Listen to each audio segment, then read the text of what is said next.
একজন সাহাবী বললেন, ইয়া রাসূলুল্লাহ, ইয়া আল্লাহর নবী, আমার যদি সামর্থ্য না থাকে ওই মসজিদে নামাজ আদায় করতে, সালাত আদায় না করতে যাওয়ার মতো ক্ষমতা না থাকে, তাহলে আমি কি করব?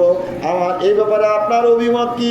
নবীজি বললেন, সে যেন যে যাইতে পারে না, সে যেন সেই মসজিদের ওই দেশের জন্য সে যেন জ্বালানি সরবরাহ করে। কি সরবরাহ করে? জ্বালানি সরবরাহ করে, তেল দেয়। এই কথার মধ্যে রসুলের ভবিষ্যৎবাণী লুকিয়ে আছে।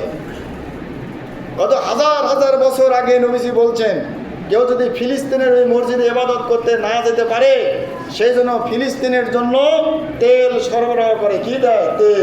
তেল দেয়। এই কথার মধ্যে রসুলের ভবিষ্যৎবাণী আছে।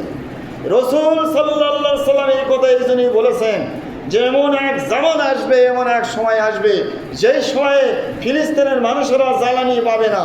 ফিলিস্তিনের মানুষেরা জ্বালানির অভাবে তাদের হাসপাতালগুলো অচল করে দেওয়া হবে। আজকে আপনারা দেখেন, ফিলিস্তিনে জ্বালানি আছে? জ্বালানি নাই। ফিলিস্তিনের বিদ্যুৎ ব্যবস্থা আছে? বিদ্যুতে কিন্তু জ্বালানি। বিদ্যুৎ ব্যবস্থা আছে? নাই। যদি জ্বালানি না থাকে, বিদ্যুৎ না থাকে, ওই দেশের হাসপাতাল কেমন করে চলবে?